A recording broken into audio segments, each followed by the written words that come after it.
Raindrops keep falling on my head. And just like the guy who's feeling Samsung framleiðir vatnseld snjalltæki fyrir þig og þína sem þola íslenskt veðurfar. Kynntu þér málið á samsungmobile.is.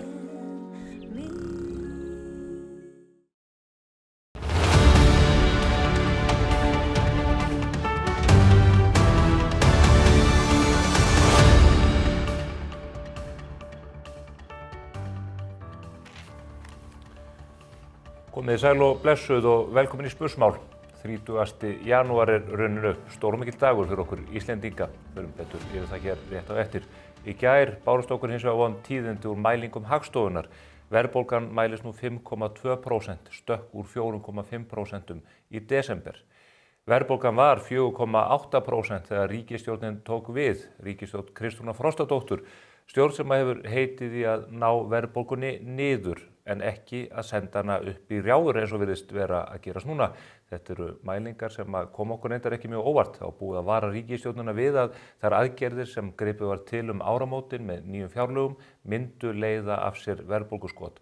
Og nú er það að gerast. Má ætla að drepa hér niður í leiðara Morgunblaðsins í morgun. Það eru orð að sönnu. Leiðarinn heitir Verðbólguvor.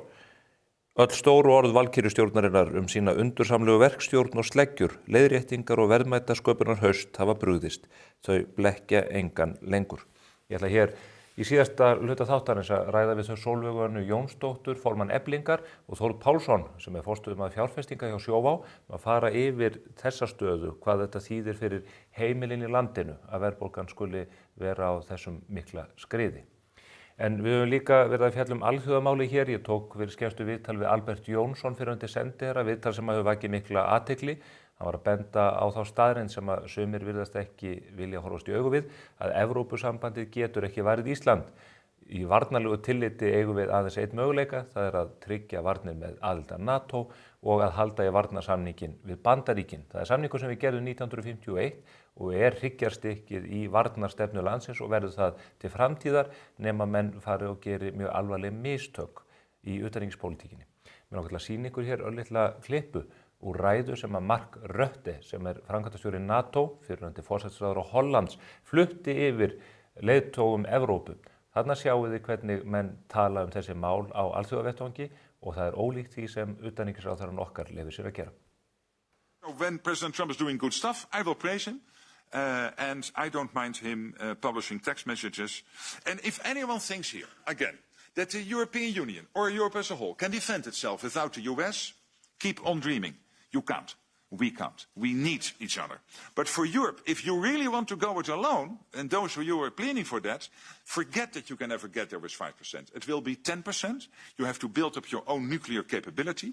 That costs billions and billions of euros. You will lose then, in that scenario, you would lose the ultimate guarantor of our freedom, which is the US nuclear umbrella. Good luck. Þetta alveg skýrt hjá framkvæmdastjóranum. Evrópa og Evrópusambandið get ekki varið sig sjálf. Hvernig ættu þau þá að fara því að verja litla Ísland? Þetta er eitthvað sem verður að koma á hreint í opinberu umræðu utanríkispólitík landsins okkar.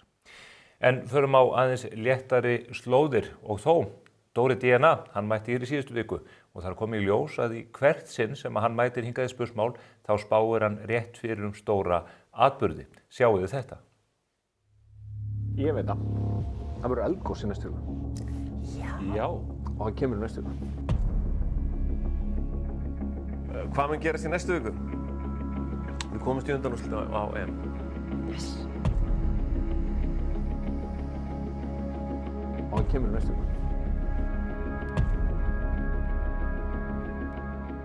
Já, hann er sannarlega engum líkur, hann Dóri DNA. Ég veit ekki hvernig hann mun spá næst hann kemur hingað í settið, en ég verð að viðurkenna að ég hlakka til að heyra frá honum hvenær sem það verður.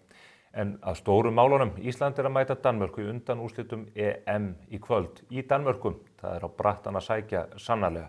En strákarnir okkar ætla að taka á því og þjóðin fylgist öll með. Það verða fresta eða hliðra eða fella niður leiksýninga. Ég held að bíóhúsin verða mestu tóm.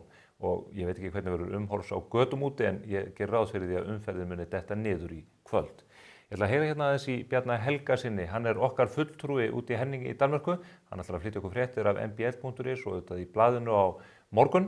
En ætlum að grípa í hann hér í gegnum netið. Blessaður Bjarni. Sæll, vinur. Þú komin til Henning. Voruð að fljúga í morgun út? Við flugum út í gær. Já. Og það var seinkun á fluginu, þannig að við skelltum okkur bara í lest í morgun og vorum bara að lenda í rauninni fyrir 5 mínútum. Hvað er þetta langt ferðalag?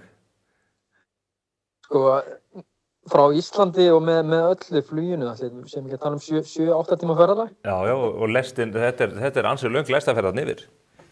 Já, hún það, en sem betur fer, þá var alltaf nóg að gera hjá starfsmönnum Morgunblaðsins, þannig að við nýttum tíma vel í lestinu til að vinna. Ykkur fellur aldrei verkur hendi, ég þekki það. Heyrðu, en það er þessi risa leikur í kvöld. Hver er staðan á okkar mönnum? Hún er bara góð. Sigvaldi Björn Guðjónsson var kallaður inn í hópinn í gær, hægri hornamaður sem kemur inn og þeir virðast allavega allir bera bara heilir og klárir í slaginn. Þannig að ef það er einhvern tíminn til að gíra sig upp í leik, þá held ég að sé núna á móti heimsmeisturunum og olímpíumeisturunum á þeirra heimavelli með allavega 14.300 stuðningsmenn á sínu bandi. Já, þetta verður rosaleg staða þannig í höllinni í kvöld, og þetta eru erkifjendur okkar í handboltanum. Eigum við einhvern séns á móti þessari maskínu? Já, sko, ég allavega þar að við eigum, ef það er einhvern tímann séns á að vinna, þá er það held ég núna. Þeir eru einhvern veginn svona, þeir eru ekki búnir að vera jafn samfærandi og þeir hafa verið á síðustu mótum. Töpuðu náttúrulega á móti Portugal í riðlakeppninni og reyndar gerðu bara vel með baki upp í veggi að koma sér í undanúrslitin. Þeir eru klárlega með best manna liðið á mótinu og bestu leikmennina, en þeirra handboltastíll hentar okkur ágætlega. Það hentar okkur betur að spila á móti liðum eins og Dönum og Svíþjóð, til dæmis og Norðmönnum, frekar heldur en Ungverjum og Króatum og þessum stóru þjóðum og sterku sem að lyfta sig meira upp fyrir utan. Þannig að ég bara held að við höfum ágætis möguleika. Ég var að segja hérna áðan í þættinu frá spádómsgáfu Dóra DNA þegar kemur að eldgosum og öðru. Hann spáði að við myndum komast í undanúrslitin. Ég veit að þú ert góður spámaður líka. Hvernig fer þetta í kvöld? Sko, ég hitti Færeying á barnum í gær og hann vildi meina að við myndum tapa með 15 mörkum, 35-20. Ég var svona að reyna að tala hann af því, sko, og þá vildi hann veðja við mig upp á 1 milljón að Danmörk myndi vinna. Já. Ég sagði að ég var tilbúin að ef Ísland myndi vinna, þá myndi ég þiggja miljónuna, ef Danmörk myndi vinna, þá myndi ég borga honum kannski 100 áskall. En ég held að við tökum þetta, ég ætla að segja að við tökum þetta eftir framlíkingu með 33-31. Þetta er mjög spennandi. Þið verðið á vaktinni auðvitað á mbl.is. Við munum sjá eitthvað þetta í blaðinu væntanlega í fyrramáli líka. Já, við verðum með fullt af uppbytunarefni fyrir leikinn og ætlum að hitta hæstvirta ráðherra hérna og spjalla hans við þá. Mói Gísla Þorgeirs sem mætt, hún var í sama flugi og við, og Inga Sæland líka, og þegar hún var að spyrja hvað hún væri að gera í fluginu, og þá sagði hún, ég auðvitað íþróttamálaráður og ég læt mig ekki vanta á svona viðburð. Þannig að það verður bara stemning. Það verður nóg að efna á MBL og í Mokkanum á morgun líka. Ég treysti að þú pumpir það líka stöðun í hagkerfinu og verðbólguna og allt þetta. Já, ég þarf að fara vel við það með Þorgeir á eftir. Ég hlakka til að fylgjast með þessu hjá ykkur og segi bara áfram Ísland, góða skemmtun úti. Takk hérlega fyrir það, vinur. Heyrust. Já, við þökkum Bjarna Helgasyni fyrir þessar upplýsingar frá Danmörkum. Þeir munu flytja okkur fréttirnar frá Henning á mbl.is og í blaðinu, og ég segi bara áfram Ísland. Áður en við vindum okkur í næsta dagskrárlið þáttarins, þá ætla ég síðan að minna ykkur á bókaklúbbinn okkar. Við erum að ljúka við lesturinn og ævisögu séra Karls Sigurbjörnssonar biskups, sjálfsævisögu sem hann skildi eftir sig þegar hann lést 2024. Næstu viku ætla ég að birta á Spotify og mbl.is mjög athyglisvert viðtal sem ég tók við Hrein Hákonarson, fyrrverandi fangaprest. Hann þekkti Karl vel, þekkir kirkjupólitíkina og þessa sögu alla, og ætlum að fara yfir það hvernig þessi bók varpar ljósi bæði á líf séra Karls en líka Ísland á 20. og 21. öld. Í febrúarmánuði ætlum við að taka fyrir bók úr allt annar átt. Bókin heitir Grænland og fólkið sem hvarf eftir Val Gunnarsson rithöfund. Þetta er mjög áhugaverð og margbrotin saga sem að hann segir, og við ætlum að setja nokkuð meiri fókus á Grænland hér á komandi vikum og mánuðum. Við vitum öll ástæðuna. Donald Trump hefur gert allt vitlaust með því að gera tilkall til þessara stærstu eyju í heimi. Við Íslendingar vitum furðu lítið frændur okkar þarna í norðri. en við ætlum að lesa okkur til þá og við ætlum að kynnast sögu grænlendinga og grænlendingum sjálfum. Við getum lært mikið af þessu góða fólki. Nú ætlum við að vinda okkur í fréttir vikunar. Við ætlum að ræða við Ólöfu Skaftadóttur, almannatengil og fyrrum ritstjóra Fréttablaðsins og Hilmar Gunnarsson sem oddvitaframbjóðandi Sjálfstæðisflokksins í Mosfellsbæ. Þeir ganga kjörborðinu Sjálfstæðismenn þar á morgun. Þannig að þetta hituna, það sé fyrsta sætið, en fólk að berjast sætin þar fyrir neðan. Áður en að því kemur, ætlar Ásthildur Hannesdóttir að segja okkur dálítið af pólitíkin og hvernig hún að birtast okkur á samfélagsmiðlunum þessa dagana. Gjuggiborg, elsku dúllu dúskar. Drottinn minn djöfull í fegin að þessi komið fössari og sá síðast í þessum blessaða janúarmánuði sem að náttúrulega var eins og, cirka 3 ára og 17 dagar að líða. Kræst, við erum búin að fara yfir þetta. Það bara alveg kraftaverki líkast að manni skuli hafa tekist að vera edrú allan þennan tíma, ha? Já, og þá kannski teljast norsku brjóstdroparnir ekki með, sem maður hefur svona verið að slurka í sig á milli þurra hóstakasta allan mánuðinn, Jæja, sennilega það handboltinn og árangur Ísland sem orsakavaldur þess að maður bara hangi enn á snúrunni, Þjóðarstoltið, það nefnilega fleytir manni ansi langt. En drottinn minn dýri, allt þetta mönns með þessum leikjum, það eitthvað bara ekkert að hjálpa viktinni, Maður bara svo fílamaðurinn. Simmi-Dabbi þekkir það líklega jafnvel og ég af eigin raun og hefur ábyggilega stoppað þarna í Staðaskála og fengið sér 1 eða 2 pulsur með rjóma á meðan hann horfði á nokkrar sóknir hjá landsliðinu ásamt sveitungum. Bokka Gunn mömmu montaði vel yfir sig í vikunni og já, hún má það. Ef það einhver sem má það, þá það hún. Hún má það mest af öllum. En allur tilfinningaskalinn gerði vart við sig hjá henni og hún mátti ekki vera að því að sinna þingstörfum á meðan, Spenna, hlátur, grátur, gleðitár og allt að gerast. Elsku kettlingin. Það búin að vera gósen tíð hjá forsætisráðherra síðustu daga sem leyfði sér nú reyndar að setja tærnar upp í loft til að horfa á strákana okkar eftir að hafa keyrt verðbólguna upp úr öllu valdi ásamt Daða verðbólguskaða og steypt Heiðu Björgu #borgarstjóra af stóli. En hey krakkar, engar áhyggjur, planið að virka. Hátt vaxtastig, há verðbólga og blússandi atvinnuleysi. Þetta lífið sem okkur langar í, Alma Möller ákvað að koma við í Malmö og fylgjast með strákunum okkar á leiðinni heim frá Færeyjum sem kannski landfræðilega mjög skrítin leið að fara en það annað mál. Hún var nefnilega fyrst stödd á málþingi Vestnorræna ráðsins í geggjuðum félagsskap í Færeyjum og Gnarreburgin okkar, hann var einmitt staddur í Þórshöfn í Færeyjum líka og sá auðvitað að halda upp í stöðunni eins og hann fæddur til að gera. Vera bara stuðpinni og sprelligossi, ekki einhver lítil fjörlegur pislahöfundur á eyjunni en þann hatt sett hann nefnilega á sig í vikunni. Í alvöru, elsku Jón, passaði nú að týna ekki sjálfunni þínu, Það þarf nefnilega alveg mjög marga sálfræðitíma til að púsla sjálfunni sína aftur saman, Það vitum við, já. Svo spottuðu Dagga Konna og Ása Berglind Pizza 67 í Færeyjum. 6-7. Pælið í því ef 6-7 æðið hefði bara verið aðeins fyrr á ferðinni að tröllríða öllu. Kannski svona 2 áratugum eða svo. Þá kannski, já, hefði enn verið líf í þessu sveita pizzukompaníi. Litla markas efnið maður, maður bara sér þetta fyrir sér á færibandi. En, ég meina, þær stöllur hefði ekki þurft að fara neitt lengra en til Vestmannaeyja, til að fá sér ekta 67 slæsur. Þar lifir enn í glóðunum. Ása Berglind fangaði líka fegurina á Þingvöllum í vikunni. Þar var allt þetta lið saman komið líka til að geða sér þorramat og eitthvað svona. Já, sjáuð, þetta gerist alltaf þjóðlegra. Bryndís Haralds skellti sér þó á alvöru þorrablót, aftureldingar. Wow, sjáðu skötu hjúin, Svo skínandi fín. Glimmer flík, hrútspungar, svigakjammar og brennivín og já, þarf eitthvað meira. Allir helsáttir.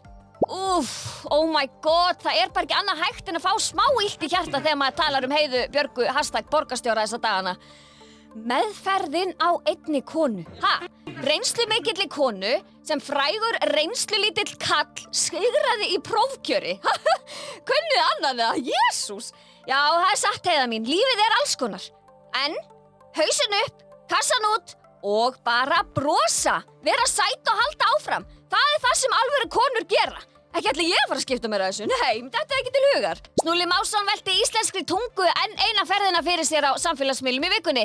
Já, en það besta að þegar Ísland hætt að hlusta á rafliðunum, þá koma bara einhverjir harðsvíraðir Bretar til hans að ræða þessi mál, Hann nefnilega settist niður með blaðamanni BBC til að ræða hið ástkæra ylhýra. Það náttúrulega líka bara alveg óþolandi allt þetta AKP, eða þú veist, aðkomupakk eins og við landsbyggðarfólkið segjum það.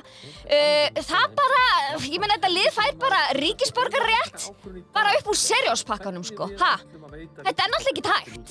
Og þau eru svo bara að tala eitthvað A2 stigs íslensku. Ekki hægt, ekki boði. Lilja og Mist nautast að borða McDonald's í sérstaklega góðum selskap. Hún var að sjálfsögðu utan landsteinana, enda hefur Davíð Oddsson ekki verið beðinn aftur að klippa og borða skyndibitakeðjunar hér á landi, eða allavega ekki svo ég viti til.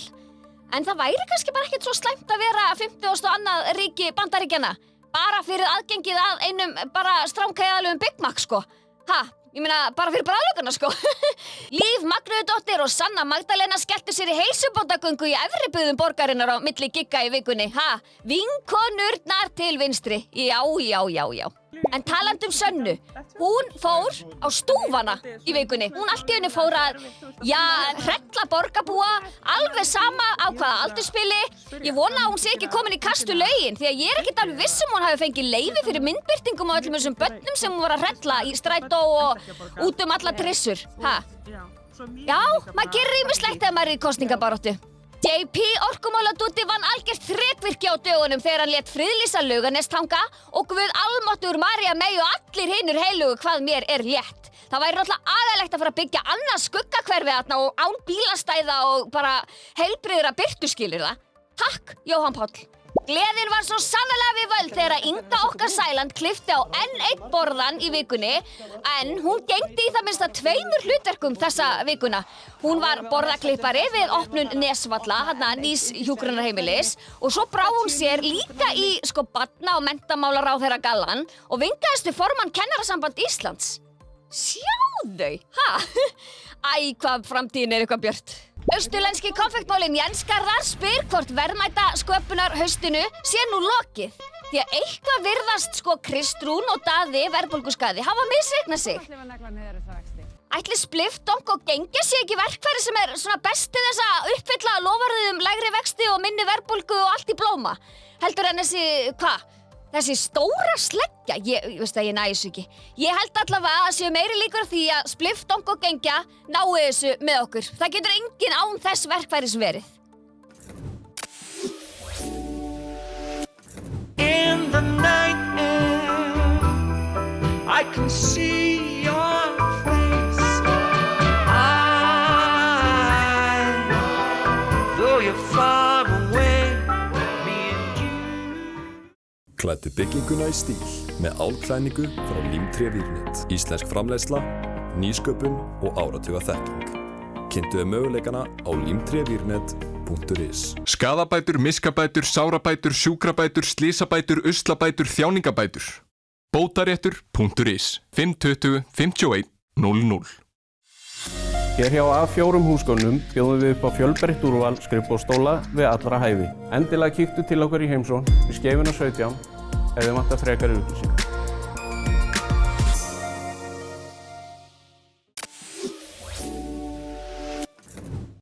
Við þökkum Ásthildi Hannesdóttur fyrir þessa hressilegu yfirferð af pólitískum vettvangi en þó af samfélagsmiðlunum eins og þeir gerast bestir. Við erum komin hér með góða gesti til að ræða fréttir vikunnar. Það er þau Ólöf Skaftadóttir sem heldur úti hlaðvarpinu komið gott og hún er allt múlíkt manneskja, leyfi ég mér að segja. En hér er líka komin Hilmar Gunnarsson, fyrrum kollegi minn á Mogganum. Hann er var ritstjóri Mosfellings en núna að taka þátt í prófkjöri Sjálfstæðisflokksins í því góða bæjarfélagi.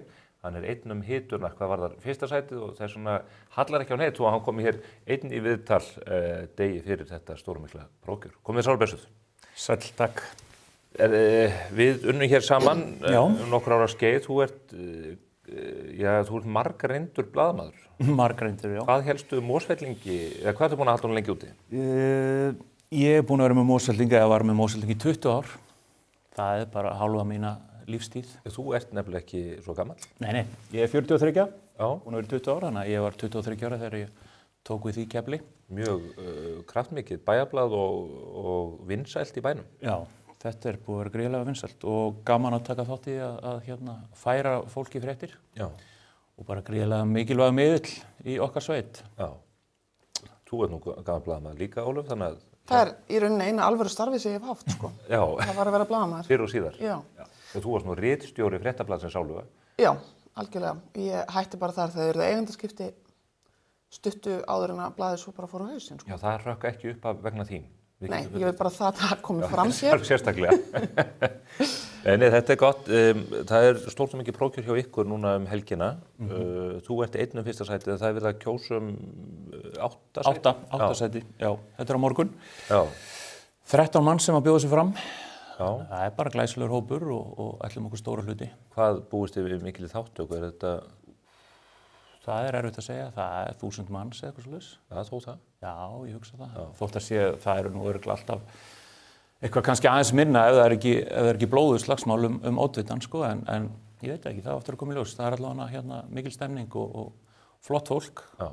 En það barátta líka sæti, þótt að ég sé einn þarna. Fyrsta sætið? Mitt sæti. Þið eru líka í minnihluta í bænum, þannig að núna ætlið þið væntanlega að gera gangskur í því að snúa því við? Við gerum allir á því, já. Já. Já, það markmiðið að koma sér réttan kjöl, koma flokknum aftur gera bara flokkinn gildandi aftur í Mosó, eins og hann var. Ég meina, hann var í 20 ár?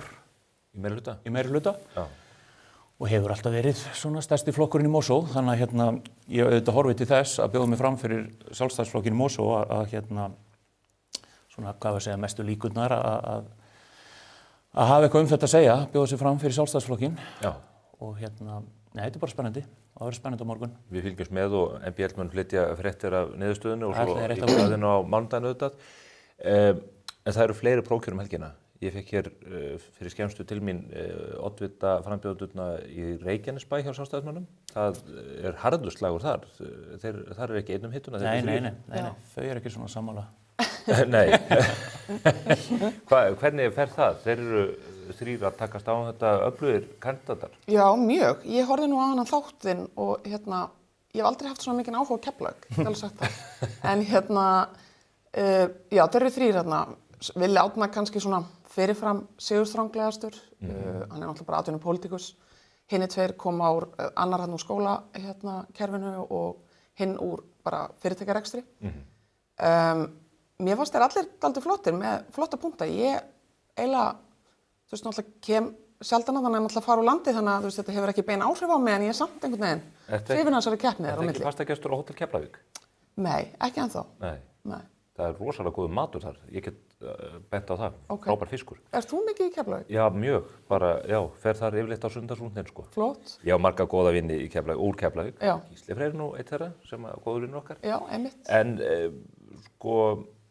þegar maður horfir á svona frambjóðanda, flokkar sem státa svona úrvali af frambjóðandum geta vel við unnað. En svo bara spurning hvort að menn taki sæti ef þeir úr eitthvað niður listan eða slíkt, það þetta ekki víst. Já, mér finnst líka sérstaklega gaman að sjá svona eins og hann Ásgeir Elvar, fyrirtækjaeigandi, sjá menn stíga út úr bara blómlegum fyrirtækjarekstri til þess að hafa áhrif á samfélag sitt. Já. Það hlýtur að vera alvöru svona ástríða sem liggur þar að baki. Já. Svo enn eitt prófkjör helgina hjá Viðreisn í Reykjavík. Já. Þau komu einnig hingað í spursmál, það aðeins lengra síðan, en þú hefur fylgst aðeins með þeim slag, er það ekki? Jú, ég fylgist með öllu. Þú veist, ef það kosning í húsfélagi, þá fylgist ég með. Og þú ert í öllum flokkum. Mér var sagt að þú sett gengin í Framsóknarflokkinn. Já, afi minn nú fyrrverandi þingmaður Framsóknar, þannig að mér fannst það ekki vegi. Nei, þú ert líka í Viðreisn. Já, ég skráði alla flokka og ég svona lít á að mannskapur sem að sýsla með svona mitt fé, að ég með alveg hafa áhrif á það hverjir veljast í fórustu sama í hvað flokki það er. Já, þú ert með alla ánga úti. Já. Hvernig fer þetta í Reykjavík? Ég sagði þér, ég er ekki í dagvinnu, sko, þannig ég hef tíma í þetta allt saman. Já. Þú ætti að finna þér eitthvað til dundurs. Nákvæmlega. Þau eru 3 öflugir kandidatar. Þau eru 4. Það eru 4, já. Já, það bættist við 4. Það gerðist seinna. Einmitt. Já, eftir að ég tók viðtalið. Já. Sigurstranglegust, þau eru kannski þekktust, Aðalsteinn og Björg. Já, það ekki líka, ég hugsa sko, Reykvíkingar elska að kjósa fræga. Þannig að ég held að það hljóti eitthvað svona aðeins að spila inn í að Björg svona setja aldrei sexy kandidat fyrir Viðreisn. Já, komandi úr sjónvarpinu. Já, en ég veit ekki, eins og ég segi, þú veist, ég hef kannski ekki einhverja ótrúlega tilfinningu fyrir þessu en mann er sagt að Aðalsteinn sé mjög sigurstranglegur. Hann er náttúrulega aðstofamaður formannsflokksins. Er hann frambjóðandi formannsins? Er hann svona eins og Pétur Marteinsson var fyrir Kristrúnu? Það held ég ekki endilega. Ég bara veit það ekki alveg. Það er ekki skýrt. Nei, en já, en sko, ég held að þetta verði bara alveg ótrúlega spennandi. Ég held að bara poppa á laugardaginn og fylgjast með þessu. Já. Við munum fylgjast með þessu á MBL, fólk getur setið við skjáinn. Björg er náttúrulega mjög vel kynnt. Já. Þannig að eins og ég segi, já, eins og þú segir að. En þetta hefur náttúrulega sína kost og galla eins og við vitið þessi prókjör. Þetta er barátta innan liðs. Já. Þannig að hérna getur oft verið blóðugt. Það getur skilið eftir sér sæðindi og... Já. Það er bara eins og við upplifum, eða sem sagt flokkurinn í Mosó síðast, sko. Já. Það voru 2 fyrsta sætið og flokkurinn kannski svona aðeins tættur inn í vorið, sko. Já. Þannig að hérna, en á móti kemur eins og núna að hérna kostirnir eru líka ótvíræðir, að það er allir mættir hérna á strætóskýli bara í janúar og allir að hérna kynna sig og sitt fólk. Það er mikil orka í þessu. Já, allir rosa áberandi, sko. Og neikvæð, sko. Já. En svo raðast þetta náttúrulega alltaf bara eins og það fer og stundum einhverju fílu. Það er að tegnast upp mjög áhugaverð mynd í Reykjavík þar sem að Pétur Marteinsson slátrar sitjandi borgarstjóra. Þetta er bara pólitísk aftaka sem að við horfum upp á þar. Og menn sem að teldu Pétri fram, forsætisráðherrann og fleiri, voru þetta að vonast þess að þau getu skolað Heiðu Björg út af listanum. Hún er með lítið fylgi og svona lítinn persónulegan stuðning. Hún ætla bara að hanga á öðru sætinu.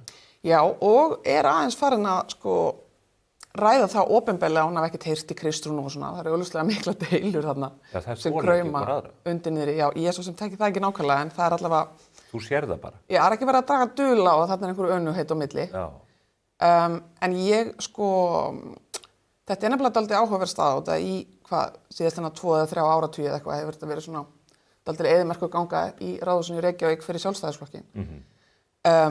Núna, og það hefur alltaf verið sagt, og Dagur hélt í statt og stöðut fram og bjóð til svona, eins og sagt svona litla svona strategíu það var ekki hægt að vinna með Sjálfstæðisflokknum og það hann var svo klofinn í herðamiður. Nú hefur það náttúrulega snúist við. Samfylkingin er klofinn í herðamiður og Sjálfstæðismenn hafa komið sér saman leiðtoga. Og núna er ákveðið dauðafæri fyrir Sjálfstæðisflokkinn að stilla upp almennilegum lista sem að annað fólk getur sko hugsa sér að starfa með. Og þá ætti ekkert að vera því til fyrirstöðu að Sjálfstæðisflokkurinn geti snúið þessu við, sko. Og heldur að menn munið stilla upp slíkum lista? Það eru rosalega Hjarningavík innan flokksins í Reykjavík. Já, hafa alltaf verið, sko, en ég held að ef að fólk sem að raunverulega vill breytingar, þarf ekki að vera einhver doktor í starffræði til þess að átta það á því að ef að Sjálfstæðisflokkurinn fær ekki góða kosningu þá verða engar breytingar í Reykjavík. Þetta eru bara 2 turnar. Það snýst bara fylgi Sjálfstæðisflokks og fylgi Samfylkingar. En svo kemur á kosningum, Pétur Marteinsson eru þetta borgarstjóra efni Samfylkingarinnar, svo eru þau með Heiðu Björg í öðru sæti. Væntanlega munu Pétur og þau reyna að hafa hana sem mest í skugganum, en hún mun trana sig fram eins mikið hún getur. Já, það er mjög... Ég tekið upp á því að mæta hingað í þetta. Það er náttúrulega líka mjög erfitt, ég meina eins og Pétur, sko, hann talar miklu meira eins og viðreisnarmaður eða sjálfstæðismaður, hvort sem að, þú veist, í leikskólamálum, það var nú eitthvað, viðtal við hann í morgun þar sem hann var ekki einu sinni tilbúin að vera fylgjandi borgarlínu alla leið, sko. Þannig að ég veit ekki hvernig hann ætlar að fara í þessar breytingar með bæði Heiðu og Skúla Helga á listanum, sem er bara mannskapurinn sem skapaði þessi kerfi sem hann vill núna brjóta niður. Já. Það verður mjög spennandi að fylgjast með þessu alltaf mestur fókus á Reykjavík, en það eru fleiri stór sveitarfélög. Þetta er Mosfellsbæ aftur. Þetta eru hvað búa margir þarna? 13-14 þúsund? Já, 14.000 manns. Þetta er stórt sveitarfélag. Hvar brenna eldarnir? Hvað verður á matseðlinum í kosningunum í vor? Sko eins og staðan er í dag, þá eru það, og eins og oft náttúrulega skipulagsmál. Það er mikið rætt Blikastalandið sem er nú á milli okkar hérna, Mosfellsbæjar og Reykjavíkur. Það er eiginlega frá Korpúlsstöðum með það ekki Jú, bara alveg þar sem byggðin endar í dag og bara að Korputorgi og þangað, sko. Þannig að það er í skipulagi núna. Ég veit svo sem ekki hvað það væri komið langt fyrir kosningar. En fyrsti áfangi núna, þannig að hérna, já, þetta er auðvitað mikil viðbrigði ef að það bætast við þarna 9.000 manns. Þetta er 9.000 manna Sko í öllum þetta er þrískipt, sko. Já. Og auðvitað verið að horfa svo sem til margra ára, sko, þetta er 25 ár fram í tíman, sko. En 70% fjölgun í bænum bara á þessu skipulaða svæði. Já, það má segja það.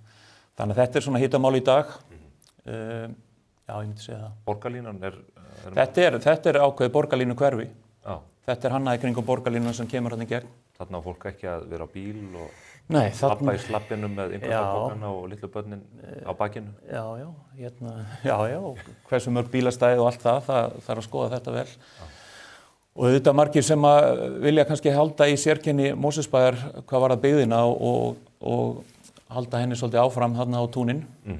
Ég var alveg til að vera með heybaka þarna áfram bara á Blikastöðum, sko, en svo í aðra höndina auðvitað vill maður líka bara síni afkomendur geti búið og keypt sér íbúðir, sko. Já. En við erum að horfa þarna, við erum að horfa náttúrulega eitthvað fram í tíman. Já, en þetta var stóra málin. Fjármál sveitarfélagsins eru menn að velta vöngum yfir því? Rekstrinum, eða er þetta bara allt í lukkunum vestandi hjá andstæðingum þínum? Þetta gengur bara allt sinn vana gang svo sem þannig, sko. Sko fasteignagjöldin er búin að hækka, þið tókuð það nú saman hérna einhvern tímann á síðustu misserum að þau eru nú búin að hækka síðustu, 4 árum rúm 50%. Já. Þannig að það er nú kannski óþarf að vera að hækka álögur í botn á Mosfellinga. En hérna... Það er líka alltaf verið að bæta einhverjum svona liðum undir fasteignagjöldin. Ég var eitthvað að skoða þetta daginn út í mig leiddist og það er eitthvað svona skrefagjald sorphirðumann. Þú veist, ég veit ekki alveg hvort ég er búin að borga fyrir þeirra... Hvað svo er skrefa? Skrefagjald sorphirðumann. Ég er að borga fyrir það í fasteignagjöldunum mínum. Já. Ég meina, ég er alveg, þú veist, mér er bara gott ef menn eru að hreyfa sig, sko, en ég veit ekki hvað ég þarf að greiða sérstaklega fyrir það. Þá vil maður hafa sorphirðumenn að háa til klofsins, þannig að þau þurfu færri skref á milli ruslatunnar og bílsins. Háfætta svona heillasveina, já. Já, talandi opinber gjöld, við erum hér með dálítið sterk og mikla forsíðu blaðsins í morgun, náðu þessu kannski mynd hérna fyrir áhrandur. Opinber gjöld, áhrifavaldur. Það er, Hagstofan birti nýja mælingu í gær sem sýnir að verðbólgan er að fara úr 4,5% í 5,2%. Það búið að vara ríkisstjórnina við að aðgerðir sem þau réðust í við setningu fjárlaga undir árslok í fyrra, að það myndi hafa þessi áhrif. Daði Már Kristófersson blés á það. Nú hefur Hagstofan staðfest með sinni mælingu að þær spár gengu eftir. En þess kallast bara við og segir, nei, þetta er bara olíufélögin og einhver aðri sem að valda þessu. Jafnvel þó að hans eigin stofnun sé að taka þessar mælingar saman og birta veruleikann eins og hann er. Þetta er ekki björgulegt ástand hér í hagkerfinu ef maður horfir út frá landsmálunum. Nei, og ég held að þetta sé mjög erfitt fyrir ríkisstjórn sem lagði alla áherslu á að koma efnahagsmálunum inn í skikk. Forsætisráðherrann var bara kosinn út á það verkefni. Já, með sleggjuna. Já, með sleggjuna góðu, sko. En ég meina, mér finnst líka dálítið vont, sko, ef mér hefur fundist fjármálaráðherrann Daði Már svona vera dálítið hressandi stjórnmálamaður á því leitunum til að hann kemur bara dálítið til dyranna eins og hann klæddur, sko. Þannig að þetta, mér finnst ekki gott að heyra að hann sé farin í einhverja svona upplýsingaóreiðu leiki. Nei, þetta er óþægilegt. Hverju spáið þið með ríkisstjórnar? Menn mikið að velta fyrir sig öllu þessu róti í kringum flokk fólksins og það er búið að skipta út 2 ráðherrum og gengur mikið ágreinlega. Er með þessi ríkisstjórn lafa 4 ár? Það er erfitt að segja, en það hafa alls konar sirkusatriði verið þannig kringum þetta, þótt hún sé bara búin að vera í 1 ár. Já. Ég held að Þorgerður og Kristrún muni geta fundið út í sínum málum, en svo eru þau með fulla frændan þannig flokk fólksins og maður veit ekkert. Það er bara eins og að vera í bifreið með drukknum ökumanni, sko. Þú veist ekkert hvað gerist næst. Er hægt að halda því í skefjum? Ekki hægt að taka á honum prófið? Það er hægt að svifta með hann, ég veit það. En já, nei, ég veit ekki. Það er kannski hægt að setja eitthvað varadekk undir þá stjórn. Ef kemur til þess, skilur, maður veit það ekkert. Ég held að flokkur fólksins og Inga Sæland svona, já, þeir eru kannski svona búin með sína sjansa, held ég, gagnvart bara alvarlegri mannesku eins og Kristrúnu Frostadóttur. Og hún lætur alltaf eins og þetta sé allt í lukkuna velstandi og bara hælir Ingu Sæland í Hásteinn, en hún hlýtur að reyta hár sitt þegar hún kemur heim á kvöldin vitandi að næsta sprengja bara handa við hornið, hvort sem það eru Nike-skór, barnabats eða skólastjórinn eða hvað annað. Þetta óvissuferð. Þú mynda meira hluta með flokki fólksins í Mosfellsbæ til þess kemur? Flokkur fólksins nú bara ekki starfandi í Mosfellsbæ. Nei. Nei, það aftur komið ljós. Talandi síðan pólitíkin á landsvísu, Svandís Svavarsdóttir, hún búin að lýsa því að hún ætlar að hætta sem formaður VG. Það virðist í algjöru uppnámi hver tekur við, Stefán Pálsson frændi, menn hann ætlar ekki að taka verkefnið að sér. Forvalið hjá þeim í borginni fer fram núna miðan febrúar. Líf Magnúsdóttir einhvern veginn í stríði við þessa forystu sem þó í tætlum. Þetta mjög sundurþykkt í þessu flokki. Já, manni finnst aldrei undarlegt sko hvernig að þessu öll staðið, þannig að þess að Líf að ég held eini kjörni fulltrúin með einhver raunveruleg völd og umboð sko. Með valdamesti VG-liðin. Já, og nú búið að taka einhver ákvörðun að henda henni út, setja Sönnu í fyrsta sætið í þessari nýja frambóði sem heitir hvað vor til vinstri. Já. Ég svo á samt að halda forval í VG þar sem væntanlega Líf býður sig fram til í fyrsta sæti. Ég veit ekki alveg hvernig þetta mun enda sko. En það svo sérstakt með þessa svona vinstri flokkana sko. Þeim finnst ægilega gaman að taka rifrildi út á svölum. Já. Fyrir framan allt. Já. Dró nú eitthvað sikkura ályktunum af þessum fundi þarna daginn, hver ætti að stýra þessu eitthvað fram á vorið. Þetta hljómaði svolítið eins og þetta hefði verið partí sem fór úr böndum. Já. Bara svo hefðu menn mjög ólíka sýn á það hver hefði slegið fyrst til næsta manns. Það ráði þessi fundarítara. En þetta mjög áhugavert út af því að þú veist, Sanna Magdalena sem svona hefur bara trekk í trekk komið út sem mjög vinsælt borgarfulltrúi í öllum mælingum og svoleiðis. En ég meina hún bauð sér fram til þing síðast, hlaut ekki brautagengi. Það í rauninni sko alveg ótrúlegt að ætla að taka Líf út sem margreind og hefur verið margítrekað verið kosin inn í borgarstjórn bara með ágætis árangri oft sko. En Vinstri-hreyfingin Grænt framboð ekki bara dauð? Svo það. Þú veist, þetta ekki bara flokkur sem hefur lokið einhvern veginn sinnu lífsferli? Þau duttu út í Mosó síðast sko. Já. Þannig að Veistu hvort þau ætla að bjóða? Nei, ég hef ekkert heyrt af því sko. Nei. Ekki það Sjálfstæðisflokkurinn var í samstarfi við Vinstri græna í Mosó í bara, ég veit ekki, 3-4 kjörtímabil sko. Já. Þannig að það gekk mjög vel. En duttu út síðast og auðvitað ýmislegt gengið á. Já. En ég veit ekki hvað að gera í Mosó. Það verður spennandi að fylgjast með þessu allavega. Og nóg verður á pólitíkinni hér fram á vorið. Við verðum að undirbúa það hvernig við munum veita upplýsingum til þjóðarinnar allar þessar væringar, bæði innan flokka og síðan þegar kemur á kosningunum 16. maí. En að máli málana, stóra málinu, það leikurinn í kvöld milli Íslands og Danmerkur. Ég kallaði þið nú hingað sett, Ólöf, fyrst og næst vegna sérþekkingarinnar á alþjóðlegum handbolta. Nákvæmlega.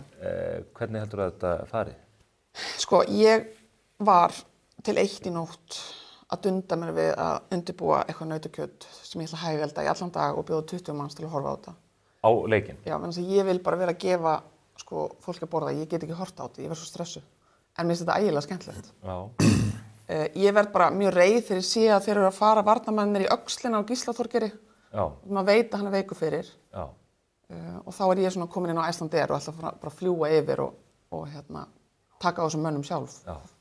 Völvaði Danirnir, ég meina þeir ætla að fylla höllina þarna af sínu fólki og við komumst ekkert að. Þetta rosalega sérstakt með þessa miða. Þetta ömurlegt. Já, þetta hræðilegt. En sko, sú staðreynd að við eigum 3 íslenska þjálfara þarna í undanúrslitum, það eitthvað annað. Sko. Við unnum þjálfarakeppnina.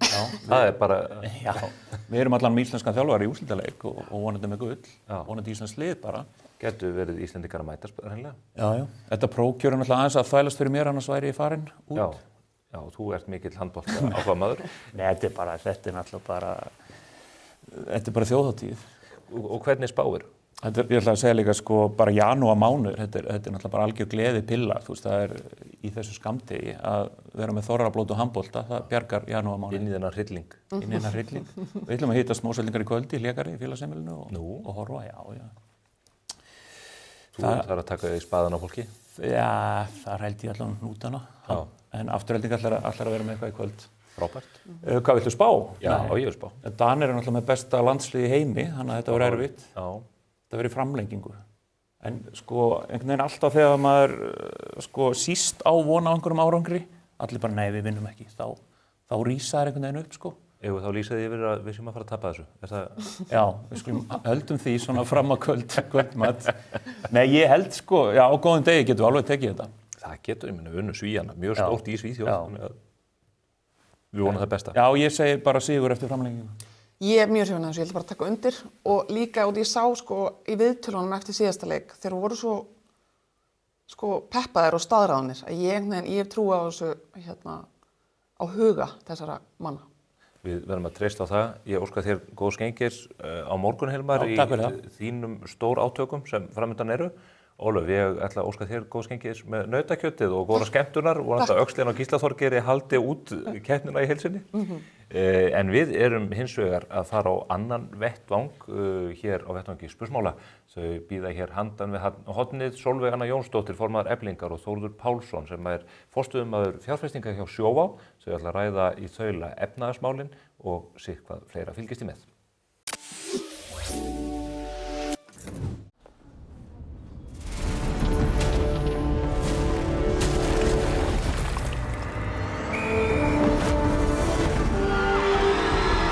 Hvern langar þig að hitta í dag? Pennin Eymundsson. Ekki gjalda fyrir útgjöldin. Cardio. Einfaldari útgjöld. Vantar þig bílavarahluti? Á Poulsen.is finnur þú bílavarahlutina út frá bílnúmeri. Velur viðeigandi varahluti og pantar. Við sendum allt land. Poulsen.is.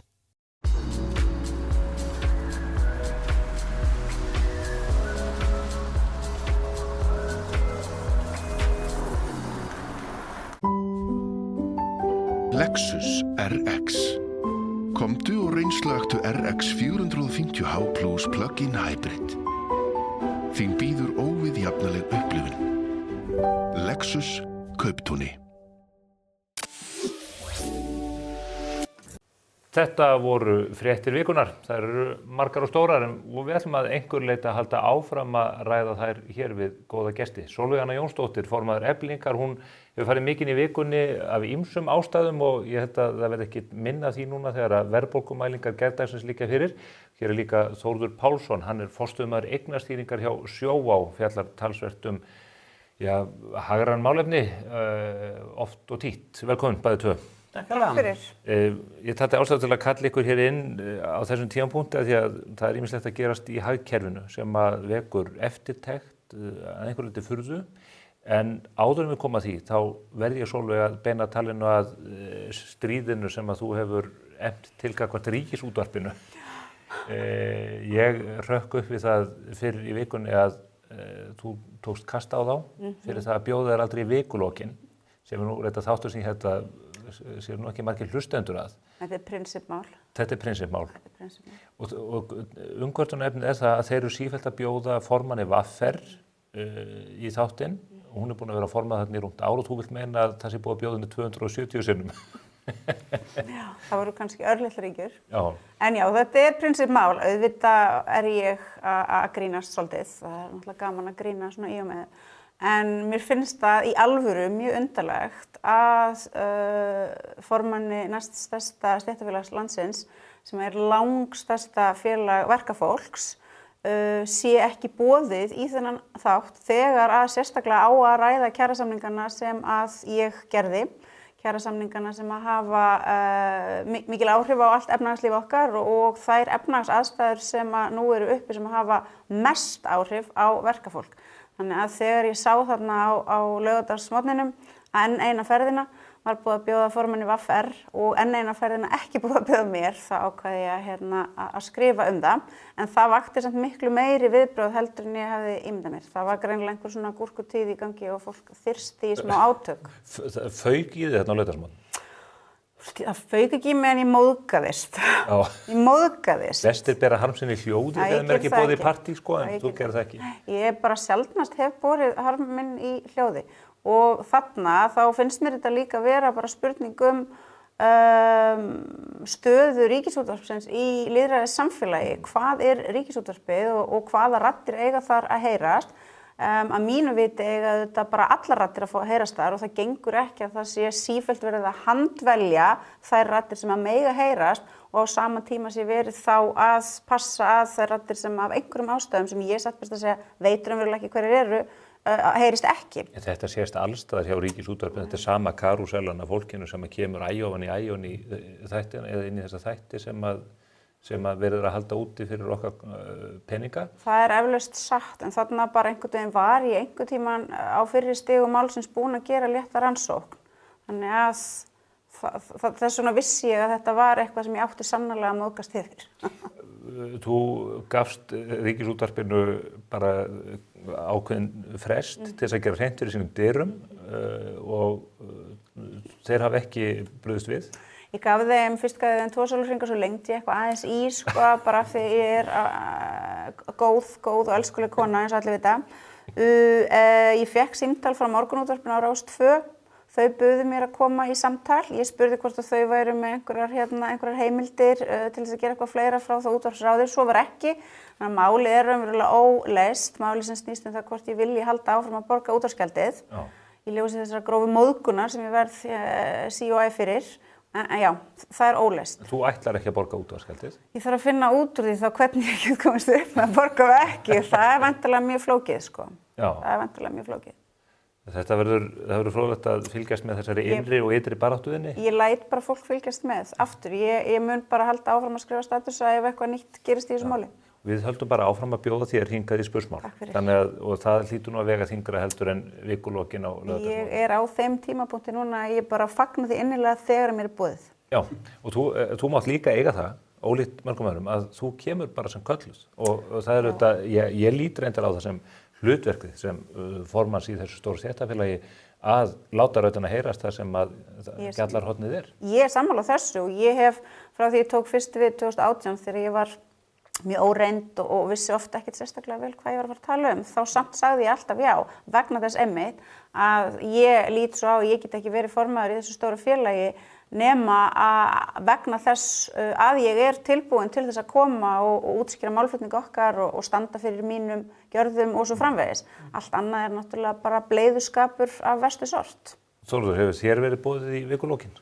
Nei, ég reyndar ekki og er reyndar ekki móðgar og ekki sem að ég hefði sérstaklega áhuga að mæta sko en þannig sko Ríkisútvarpið og kannski einn ástæðan að ég móðgast ekki ég bara skil ekki til hvers við erum með þessa stofnun. Þetta er svona stofnanir sem að daga uppi og kannski talið nauðsyn einhver tíma, hvað var ekki Ríkisútvarpið, snemma á 20. öld og síðan bara heldur þetta áfram og bara af gömlu vanar, svipað með áfengisverslun ríkisins og póstinn, þetta er stofnanir sem þjóna einhver hlutverki lengur og það er bara dælt í peningum endalaust fyrir þjónustu sem enginn er að biðja Við vorum með frétt einmitt það í liðinni viku í Morgunblaðinu að það eru þessar myndir 100 ár liðin frá fyrstu útvarpsútsendingunum í Íslandi og maður sem hét Otto B. Arnar sem kynnti sér þetta og flutti inn tækjabúnað fékk leyfi til þess að hefja útvarpsútsendingar undir fyrirtækinu HF Útvarp en 1927 keypti ríkið þessu leyfi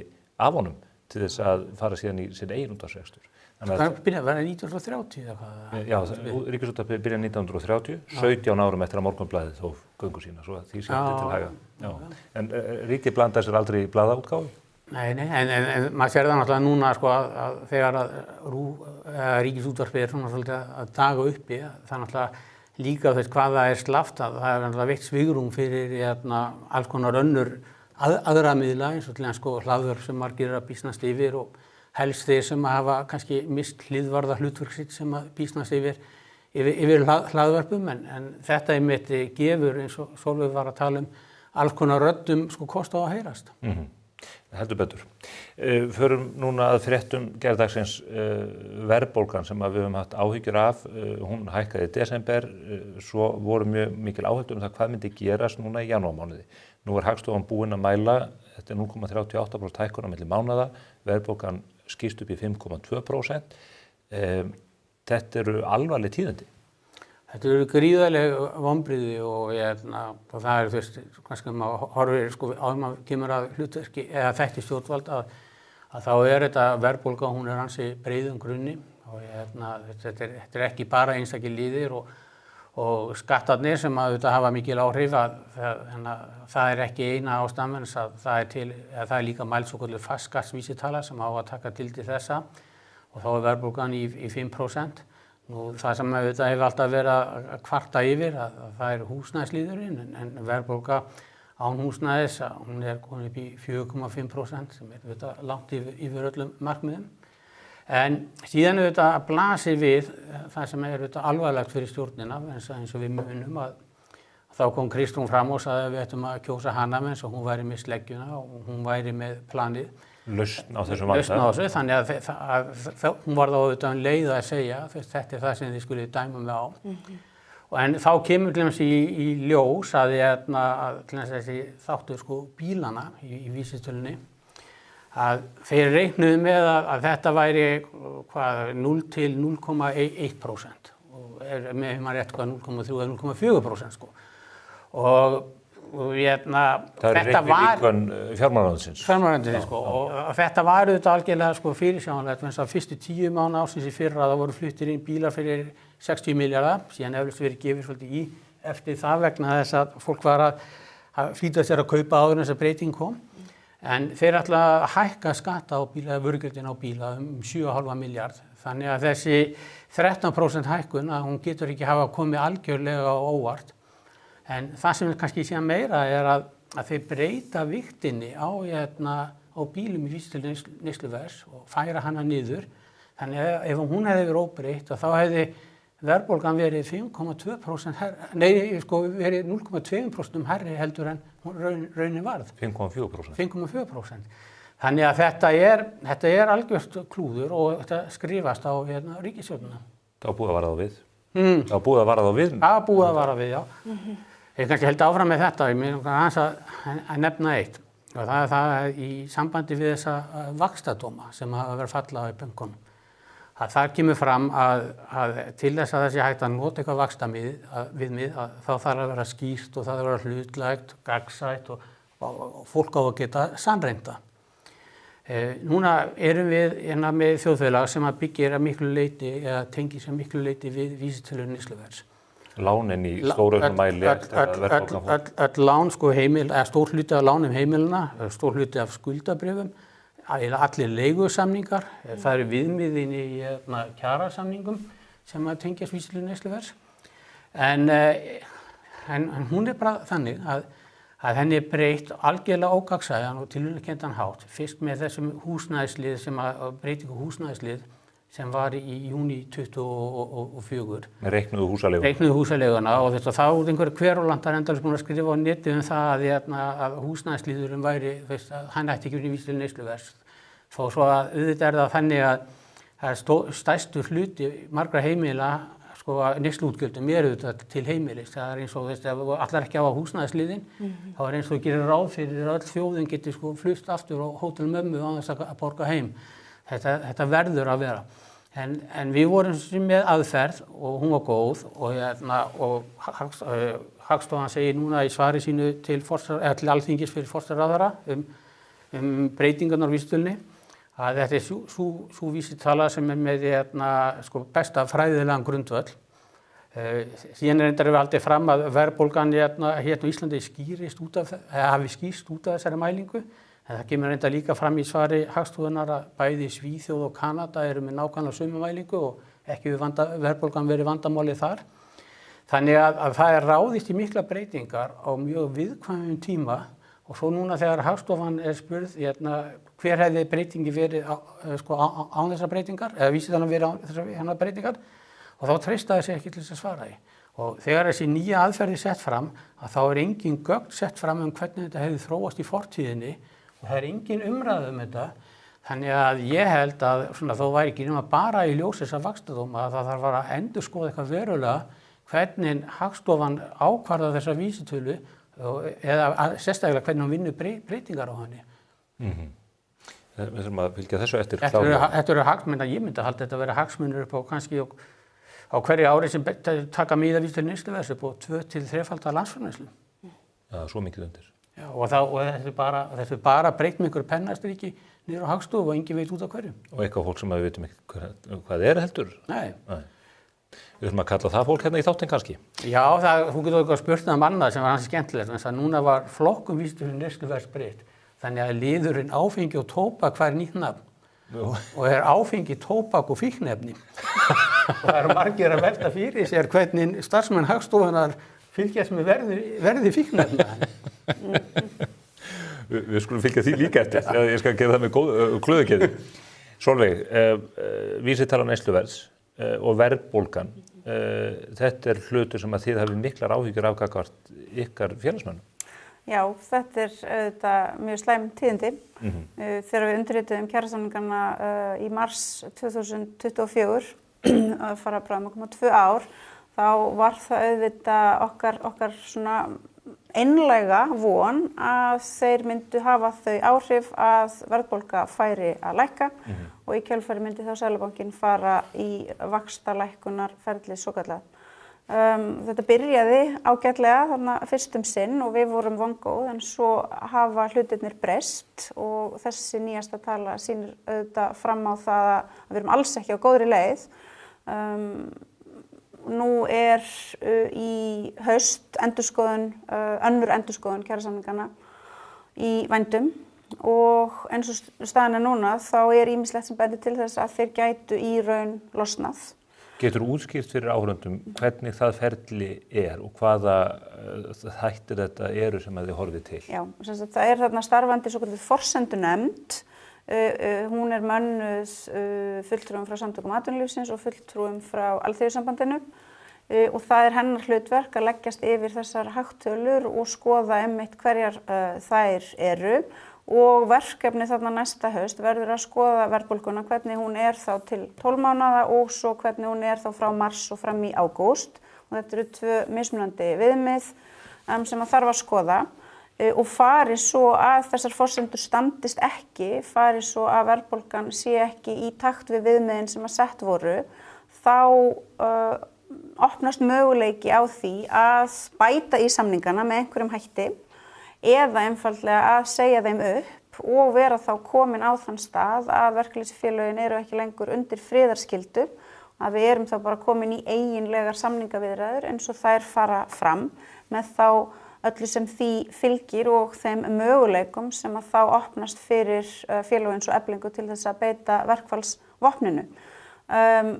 Ég batt miklar vonir við að þessir samningar gætu haldið í þessi ár sem að þeir voru gerðir til. Þeir eiga ekki að renna út fyrir en í janúar 2028 og ég batt miklar vonir við það að okkar mikla ábyrgð sem við sýndum þarna í að skrifa undir kjarasamninga með fremur hófstilltum launahækkunum yrði til þess að atvinnurekendur og hið opinbera myndu fylgja okkar góða fordæmi. Því miður hefur það ekki orðið raunin. Að það er mikið launaskrið á bæði almennum og opinberum markaði sem að segir okkur það að það er verið að hækka laun verulega umfram það sem að samið var Launaskriðið er í raun og veru mælingin á því hversu mikið launin hækka umfram það sem samið var Já. Þannig að það er til staðar. Svo eru fyrirtæki búin að velta hækkunum út í verðlagið, þannig að þar hefur enginn haldið neitt að sér höndunum og svo kemur til viðbótar við það að hið opinbera, bæði sveitarfélögin og ríkið eru að hækka gjöld og álögur á fólk og þarna bara dregst upp mynd sem er mjög ömurleg fyrir okkur sem erum að gera kjarasamninga fyrir og með verka- og láglaunafólki. Þar sem að við riðum á vaðið, vonuðum að aðrir myndi fylgja í kjölfarið, vonuðum að þetta myndi duga til þess að breyta þessari ömurlegu atburðarás en það gerðist alls ekki. Launaskriðið ekki að eiga sér stað hjá þínum hópum líka? Það eru stórir hópar eflingarfólk sem eru einfallega á töxtum. Þar verður aldrei neitt launaskrið. Svo eru auðvitað hópar á almenna markaðnum sem eru á einhvers konar markaðslaunum og þar getur auðvitað átt sér stað einhvers konar launaskrið en umfram laun hjá eflingarfólki eru oft á tíðum bundin inn í mætingar, bónusa og alls konar svona útfærslur en þessi stóri hópur verkafólk sem bara á verðstrípuðum töxtum, hann fær aldrei neitt launaskrið. Við vildum, svo ég haldi áfram að svona horfa tilbaka og útskýra okkar aðferðafræði, þá vildum við Efling, SGS og það voru þarna fleiri innan Alþýðusambandsins tilbúnir í þá vegferð að semja krónutöluhækkanir eins og við gerðum í lífskjarasamningunum. Þá skiptir ekki máli hvort þú ert láglauna kona eða hálauna karl, þá ertu að fara að fá sömu krónutöluna. Og þetta varð til dæmis til þess í kjölfar lífskjarasamningana að kaupmáttur verka og láglaunafólks hann jókst umfram kaupmátt annarra sem að ég hefði talið að væri gott í samfélagi eins og okkar þar sem við viljum ekki of mikla stéttskiptingu og við viljum ekki of mikið óréttlæti, það eitur í svona litlu samfélagi. Við erum með meiri launajöfnuð hér heldur en nokkur öðru landi í heiminum, ekki? Já, það náttúrulega að draga á milli. Það að draga á milli og það auðvitað margt og það kannski önnur umræða, margt annað sem að spila þarna inn í. Vissulega eru laun á Íslandi há í alþjóðlegum samanburði en hér líka verðlag mjög hátt og húsnæðiskostnaður gríðarlega hár. Við vildum nota þessa sömu aðferðafræði þegar við fórum inn í síðustu kjarasamninga en það var engin leið fyrir okkur að koma því í gegn að samið yrði krónutöluhækkanir. Samtök atvinnulífsins vildu það ekki, opinberu félögin vildu það ekki og valdamiklir hópar innan Alþýðusambandsins vildu það ekki og þrátt fyrir að verkalýðshreyfingin vilji ekki tala það þá tel ég ljóst að þegar að þú veitir fólki sem að þegar með mjög há laun, þegar með mjög mikið pláss fyrir mikla neyslu, auknar launahækkanir, þá auðvitað tekur það þátt í að knýja hér upp verðbólgunni. Ég held að það sé bara augljóst þannig að þessi aðferðafræði sem við vildum nota, ég held að hún hefði hjálpað mikið til við að svona tempra aðeins stemninguna. En svo gerist það líka að stuttu eftir að við erum búin að gera þessa kjarasamninga, einhverjum það byrja kannski hálfu ári seinna, þá samið við kennara miklu hærri hækkanir en það sem við fengum.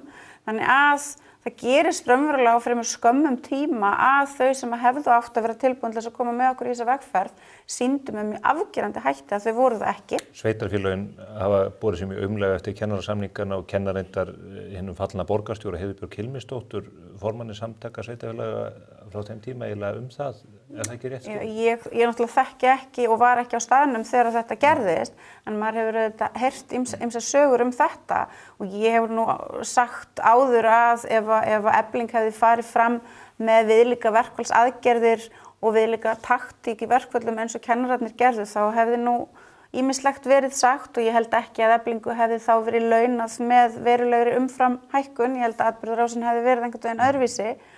En þú veist, kennararnir, það svo sem ekki þeim að kenna vegna þess að þeir eru þarna þetta bara ganga eins langt og þeir telja sig komast og þeir komast þetta langt og svo eru bara ýmsar aðrar hálaunastéttir sem eru bara alltaf tilbúnar til þess að ganga lengra, ganga á vaðið og svo eru það þá auðvitað fyrirtæki eigendurnir sem að halda ekki línuna og eru bara að taka þátt í því að ýta hér undir þetta launaskrið. En með svona samningum eins og kennararnir gera þá verður þetta rjúfa friðinn sem hafa verið að reyna að skapa, þannig að menn bera þetta ábyrgð í því tilliti. Já, ég meina þeir sem auðvitað bera ábyrgðina þarna eru að mínu viti við semjendurnir vegna þess að auðvitað mun launafólk alltaf reyna að sækja fram en já, það er auðvitað mjög leitt að það hafi ekki náð að myndast svo stóra og viðtaka sátt sem að við vorum að vona að myndast þarna þetta módel. Það hefði gerst ef að kennararnir hefðu haldið aftur á sér. Já, launaskriðið eins og við sjáum það teiknast upp,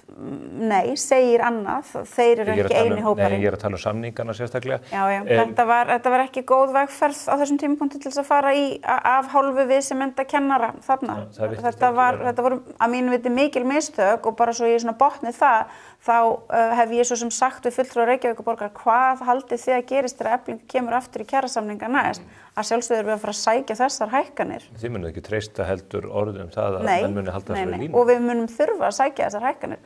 Ég get ekki gert annað. Þórður, þú heyrir hvað formaður þessar risastóra stéttarfélags segir. Hvernig sýnist þér hausti liggja? Nú eru menn að segja já, það er sennilega munn og verðbólga hérna á næstu vikum. Verður allt fallið í ljúfa lög þarna í september?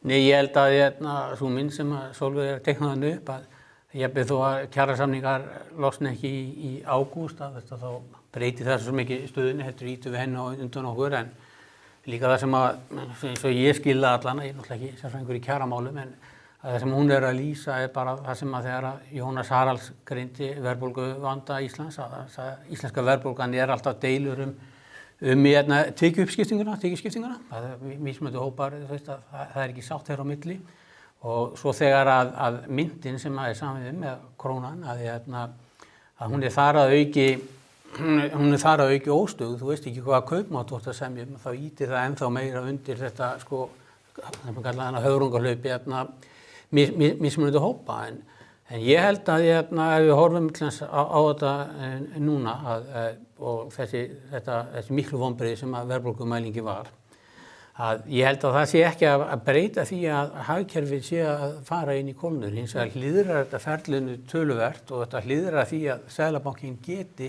hafi nokkur svigrúm til þess að lækka vexti bæði vegna sem ég sagði á fastskattvísitöluna án húsnæðisliðar og svo er verðbólgan og breiðum grunni það er ekki forsendur til vaxtalækkana en Seðlabankinn þyrfti að geta gert út af hinni hröðu kólnun sem Já, en síðan er að verða kólnun, við erum að sjá það núna að verða kólnun á húsnæðismarkaði og húsnæðisverð mun sennilega að lækka að nafnvirði og ekki bara raunvirði. Við erum að sjá þessi áföll sem hafa gengið yfir atvinnulífið og atvinnuástandið en þá eru þetta vont að vera á sama tíma í bullandi verðbólgu og Seðlabankinn getur ekki brugðist við. Nú svona Daði Már Kristófersson þegar hann fylgdi fjárlagafrumvarpinu úr hlaði og ég held að þetta sé honum persónulega mjög mikil vonbrigði. Þá lagði hann mikla áherslu á að fjárlögin yrði að spila með verðstöðuleika og ég held að hann hafi raun og veru viljað það en hins vegar held ég að þetta er svona að andinn er reiðubúið en stjórnarsamstarfið í raun og veru veikt þegar þú ert með 3 flokka stjórn og þarft að sætta svona mörg sjónarmið þá er alltaf langt auðveldast að henda peningum í málið. Þeir auka ríkisútgjöld milli ára 9%? 143 milljarðar og 9% og þau byggja þarna á forsendum, til þess að byggja á forsendunni 1,8% hagvöxt sem er að hafa frá Hagstofunni en Seðlabankinn treystir ekki spám Hagstofunnar og Daði var að skipta yfir í hagspár Seðlabankans núna en vildi samt sem maður ekki segja hann treysti ekki spám Hagstofunnar, þetta er alltaf mikil krísa greinilega sem er í þeirri litlu 100 manna ríkisstofnun en þannig að og svo er það spá 4,2% atvinnuleysi og það er því miður töluverðar líkur á að hagvöxtur verði töluvert minni en 1,8% og ég óttast að atvinnuleysi verði meira en 4,2% og það þýðir það að forsendur fjárlaga mun ekki standast og það er nú þegar þannig að hallinn á fjárlögum er 28 milljarðar en fjármagnsjöfnuðurinn lánsfjárjöfnuðurinn hann er mínus 80 milljarðar þannig að þeir þurfa að sækja, þeir ætla að minnka reiðufé sem ríkið á 40 milljarða og gefa út ný skuldabréf fyrir 40 milljarða og það er töluverð hætta á að þessi talamun þurfa að aukast og auka enn frekar vaxtagjöld ríkissjóðs með því að halda vöxtum háum og mikið framboð á skuldabréfum og vaxtagjöld ríkissjóðs eru áætluð í ár 125 milljarðar og 50 stærstu útgjaldaliðurinn. Þetta er rosalegar upphæðir. Þú nefnir atvinnuleysið, Sólveig, við fengum fréttir fyrir vikuna því að það var að segja upp stórum hópum í íslensku erfðagreiningu og Alvotech og maður heyrir af uppsögnum þó það rætt ekki endil í fjölmiðla, kallast ekki hópuppsagnir en það er verið að tína út 2, 3, 4 hér og þar. Hvað segja ykkar hitamælar þetta þegar við horfum yfir hagkerfið? Já, við höfum auðvitað áhyggjur af auknu atvinnuleysi, það er náttúrulega enn sem komið er mest á Reykjanesinu og ekki orðið kannski svo áberandi hér á höfuðborgarsvæðinu en við sjáum þó í Eflingu að það er félagsfólki okkar sem að starfar í hótelbransanum og veitingabransanum því fer fækkandi og það atburðarás sem að hófst fyrir kannski svona tæpum 2 árum og í gangi og það bara fækkandi á milli ára í þessum hópi og raunverulega þegar við skoðum félagatalið þá sjáum við í næstum því öllum atvinnugreinum að það fer fækkandi. En við erum auðvitað félag vinnuafls höfuðborgarsvæðisins þannig að við fylgjum auðvitað hagsveiflunni alveg sko. Hún sést alltaf í félagatalinu með mjög skýrum hætti en það ljóst að það eru færri greiðandi Eflingar meðlimir nú en voru fyrir ári síðan. Hvað segir stöðu atvinnuleysis? Ég meina þið hljóta að hafa verulegar áhyggjur af því ef að atvinnuleysi fer að tikka upp hérna. Það mjög slæmt fyrir okkur og það mjög slæmt og nú tala ég hér bara hreinskilnislega vegna þess að ég bara trúi því að það sé gott og eðlilegt að við séum bara alltaf að segja hlutina eins og þeir eru en það mjög slæmt fyrir félag eins og Eflingu að fara til dæmis fram og ætla sér að fara í harðar aðgerðir þegar það sístækkandi hópur atvinnulausra. Það gefur bara auga leið. Við erum þarna að fara að semja bara verð vinnuaflsins og þegar það stór hópur af umfram vinnuafli sem hefur ekki aðgang að vinnu, þá vandast auðvitað málin fyrir okkur í okkar hörðu kjara baráttu og það þá spurning bara hvert við munum svona beina sjónum okkar. En staðreyndin auðvitað líka svo að það hefur auðvitað flutt til landsins þegar hagsveifla var á uppleið mikið af erlendu vinnuafli og eitthvað af þessu fólki auðvitað fer þá annarkvort til gamla landsins aftur eða til þá annarra landa þar sem að staðan betri. En ekki búið að pumpa bótakerfið þannig upp að þú bara í betri stöðu hér á bótum heldur en í þessum heimalöndum þar sem að víða bara mikill herpingu líka? Sko það auðvitað eðli þessa módels frjálsflæðis að láta verkafólk hlaupa og elta vinnuna á milli landa. Og það til dæmis ein af ástæðunum fyrir því að ég ekki hrifin af módeli frjálsa flæðisins vegna þess að mér finnst það ekki eðlileg meðferð á fólki að þurfa að búa við aðstæður eins og þessar. Við viljum auðvitað fá að búa í landinu okkar með trygga og góða atvinnu þar sem að við þekkjum menninguna og söguna og tilheyrum þjóðinni. Ég held að það sé alveg augljóst. Ég held að á þessu landi, sökum þess hversu dýrt það þá ekki auðvelt að gott fyrir nokkra manneskju að komast hér af á atvinnuleysisbótum.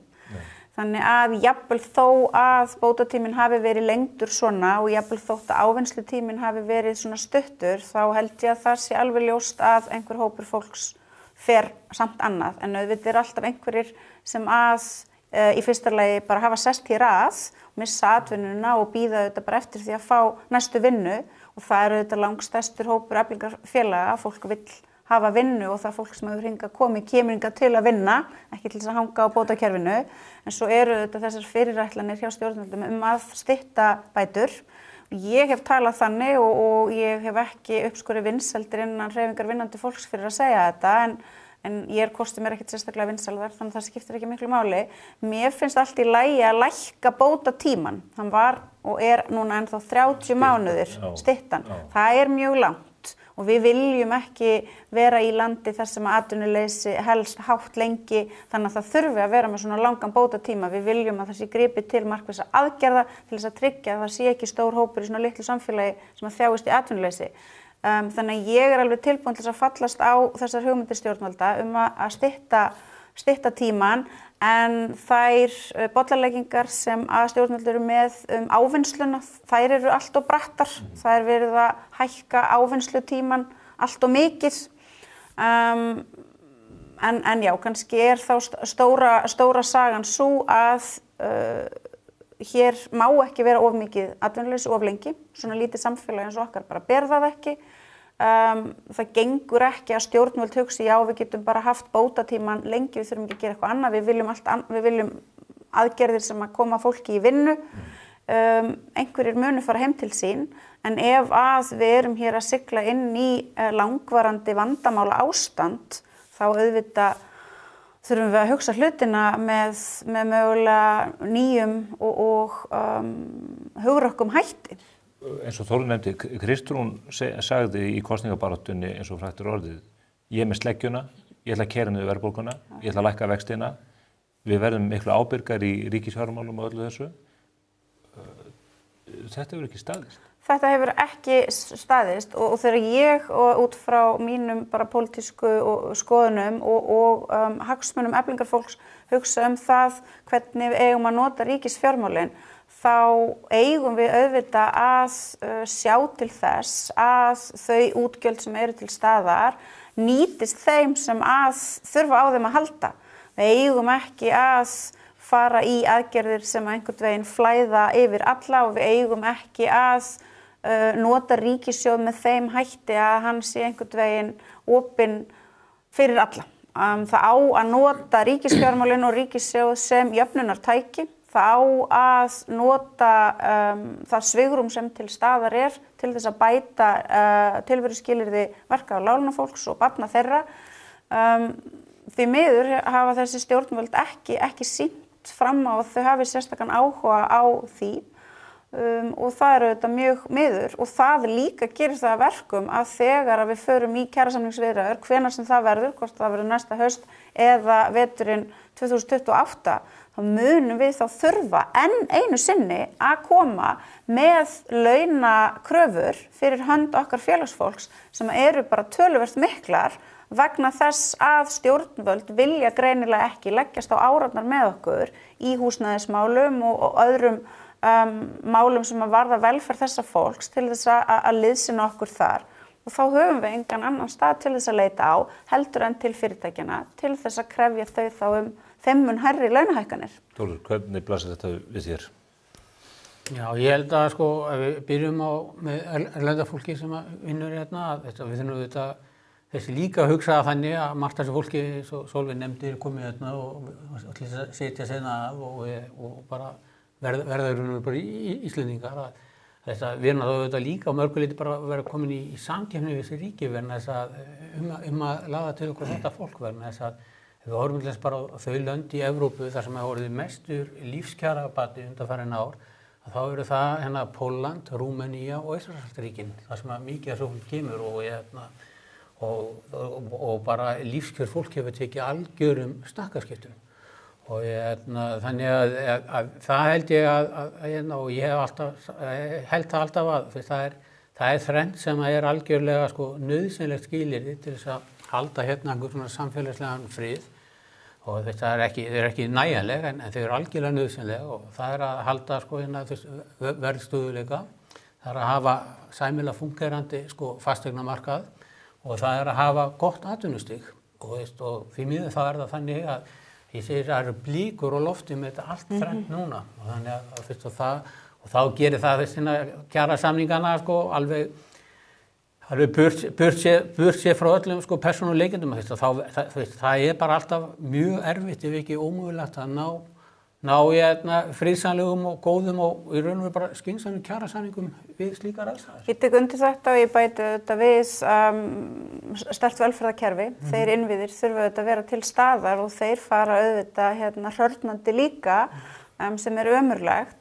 Ef að svo fer að kjarasamningarnir verða lausir næsta haust og við þurfum aftur að setja sér samningaborðið og finna leiðir Þú ert að tala núna. Já, finna leiðir til þess að bæta í þá, til þess að það þurfi ekki alveg að fara með maskinuna alla af stað.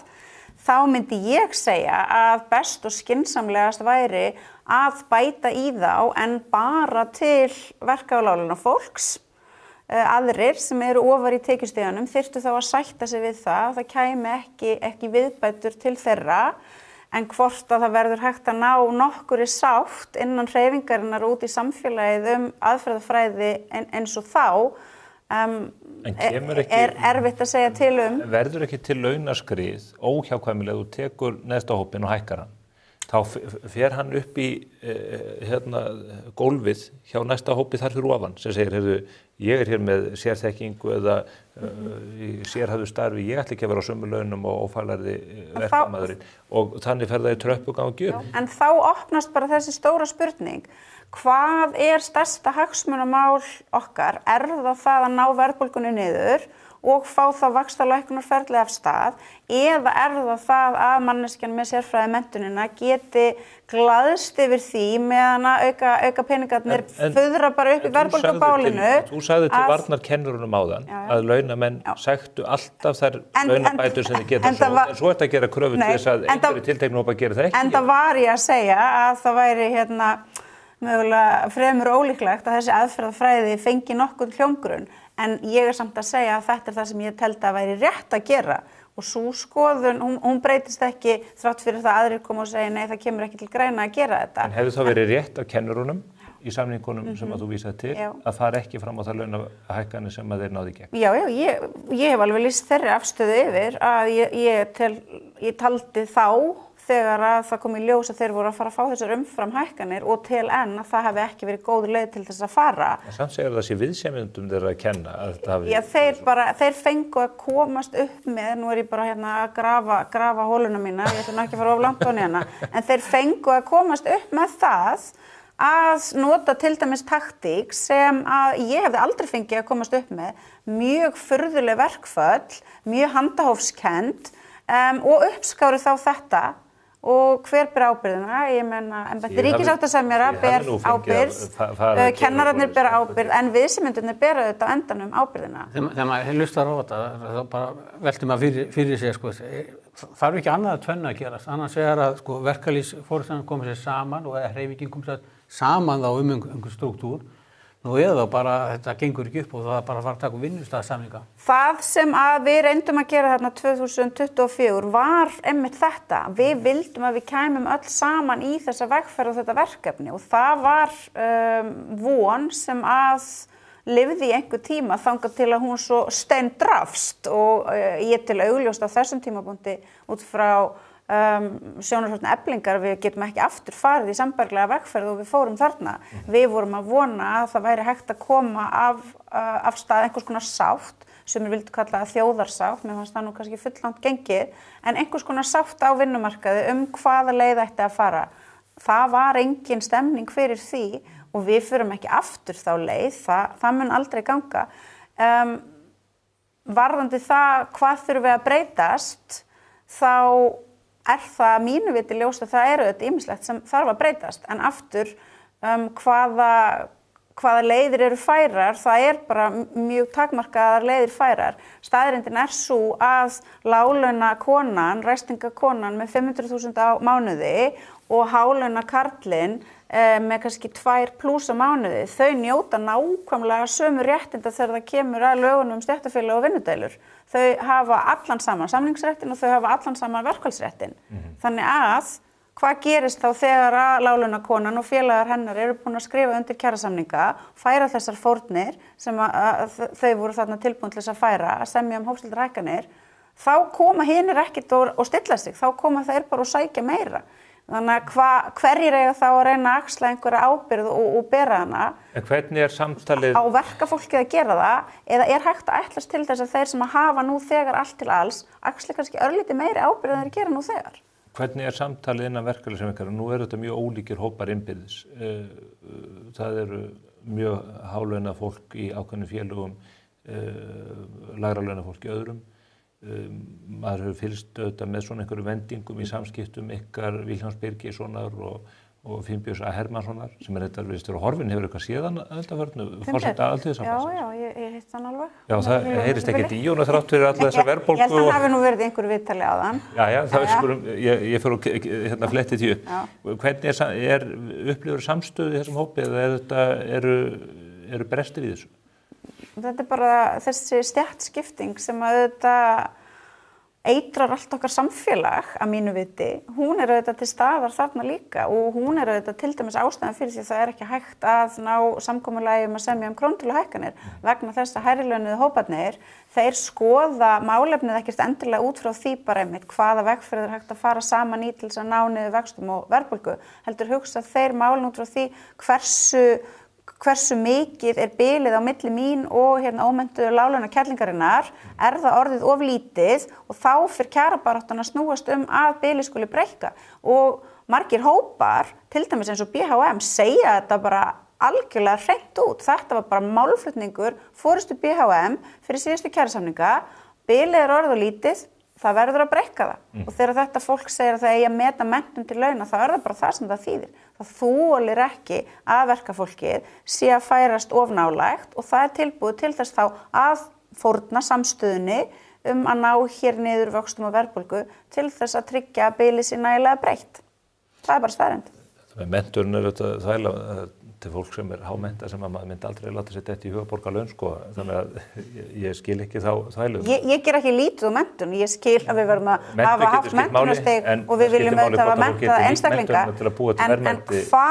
en hvað er stóra markmið? Er það að hér sé alltaf ólga á vinnumarkaði, að hér sé alltaf allt á leið í verkfall, er það ekki bara ólga á vinnumarkaði? Þetta er hér sé verkafólk alltaf í þeirri stöðu að þurfa að bera þyngstu byrðarnar þrátt fyrir að halda hér hagvextinum gangandi og umönnunarkerfunum uppi, eða er hægt að finna einhverja leið til þess að fá þau sem að betra hafa til þess að sætta sig við að þau þurfa aðeins að slaka á? Ég held að það verði ekki bara hátt raunvaxtaaðhald Seðlabanka sem myndar á ólgunni. Það sé verkfæri sem virkar. En það þýðir þá atvinnuleysi sem að við viljum alltaf reyna að forðast. Þeir eru ekki að fara að lækka vextinu núna í næstu viku? Nei. Það er útilokað?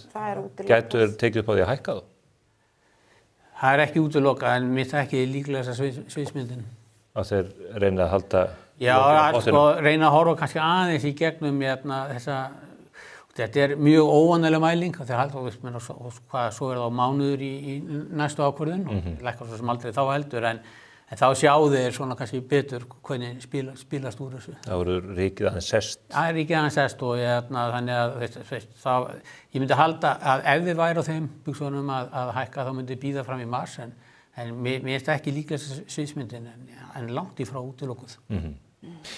Eitt aðeins afturvarðandi samstöðuna eða samtakamáttin í verkefnishreyfingunni. Það var lítið sést til forseta Alþýðusambandsins í þessari ólgu sem að reyna á í hagkerfinu á margan hátt. En á sama tíma hittist miðstjórn Alþýðusambandsins og sendi frá sér fordæmingu yfir handtökun á Nicolás Maduro í Venezuela 7. janúar. Ég hélt bara að 1. apríl væri allt í einu mættur í byrjun janúar. Hvernig stendur því að þið eru að velta fyrir ykkur handtöku á einhverju hryðjuverkamanni í Venezuela þegar þið ættu að vera að velta fyrir ykkur stöðunni í íslensku hagkerfi? Já, okkur er nú ekkert óviðkomandi og ég talaði nú fyrir því ég myndi að Alþýðusambandsins myndi álykta með þessum hætti og stjórn Eflingar Þið kröfðust þess að Bandaríkjastjórn myndi sanna það að hann væri á lífi fyrir Alþýðusambandinu. Við vildum það og við kröfðumst þess líka að honum yrði skilað og ásamt eiginkonu hans. Heldur að fólkið í Venezuela sé betur komið með þennan mann við stjórnvölinn? Það er ekki mitt að svara því hér. Fjórðungur þjóðarinnar er flúinn. Ég trúi því að í alþjóðastjórnmálum og á alþjóðavettvangi þurfi að ríkja lög og reglur og að það gangi ekki að Bandaríkin fari fram með þeim hætti sem að þau hafa farið fram, ekki bara í þessu máli, heldur frá aldamótum og ekki bara frá aldamótum, heldur meira og minna alla síðustu öld. Maduro er búin að vera að taka fólk að líf og fangelsa án dóms og laga.